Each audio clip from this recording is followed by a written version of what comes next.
శ్రీ గురుభ్యో నమః. వ్యవస్థ చిన్న కథను తెలుసుకుందాం.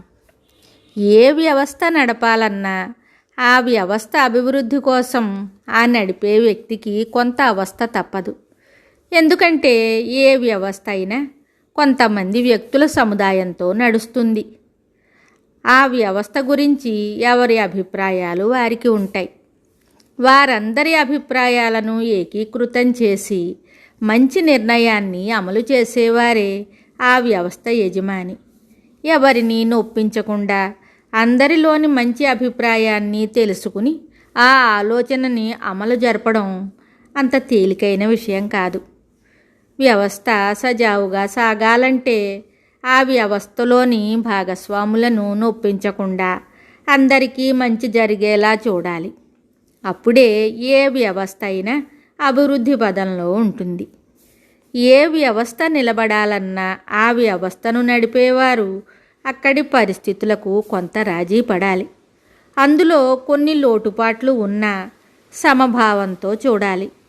ఒకరిని ఒకరు గౌరవించుకుంటూ ఓర్పు, సహనం, సర్దుబాటు మనస్తత్వం ఉంటే ఆ వ్యవస్థ అభివృద్ధి పదంలో ప్రయాణిస్తుంది. ఒక్కోసారి అన్నీ మనం అనుకున్నట్లు జరగవు. కొన్నిసార్లు మనం పరిస్థితులతో రాజీ పడాలి. కొన్నింటిని మనం పట్టించుకోకూడదు. కొన్ని చూసి చూడనట్లు వదిలేయాలి. వాటికి కాలమే సమాధానం చెప్తుంది. ముఖ్యమైన పనులు సక్రమంగా జరిగేటట్లు చూసుకుంటే తక్కినవి పరిస్థితులకు అనుగుణంగా కాలక్రమంలో మారతాయి. ఏ పని అప్పటికప్పుడు అవ్వదు. కొంత సమయం పడుతుంది. అప్పటి వరకు మనం ఆగాలి, కంగారు పడకూడదు. అలాగే మనలో ఎవరి భావాలు వారికి ఉంటాయి, ఎవరి ప్రత్యేకత వారికి ఉంటుంది. ఒక్కోసారి మనం వారి భావాలతో ఏకీభవించవలసి వస్తుంది. అప్పుడు అది మంచిదా కాదా అని ఆలోచించి మంచిదైతేనే ఏకీభవించాలి.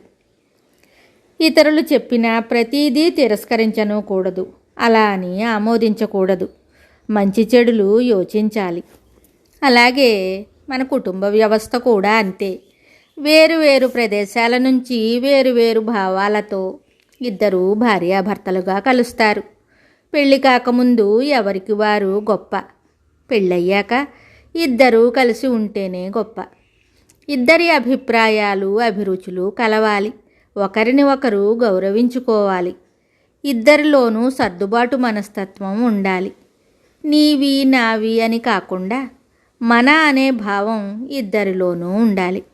అప్పుడే ఆ కుటుంబ వ్యవస్థ ఎంతో శిఖరాయమానంగా, ఉన్నతంగా ఉంటుంది. భార్యాభర్తలు చూడటానికి ఇద్దరిగా ఉన్నా ఒకే మాట, ఒకే భావం, ఒకే ప్రాణంగా ఉండాలి. అదే ఆదర్శ దాంపత్యం. ప్రస్తుత పరిస్థితులలో ఇలాంటి వారు చాలా తక్కువ మంది ఉన్నారు. కాలం మారింది, మనుషులు మారారు, పరిస్థితులు మారాయి, వారి ఆలోచన విధానం మారింది, వారి అభిప్రాయాలు మారాయి, అభిరుచులు మారాయి. ఇవన్నీ మారాక వీటితో పాటు కుటుంబ వ్యవస్థ మారింది.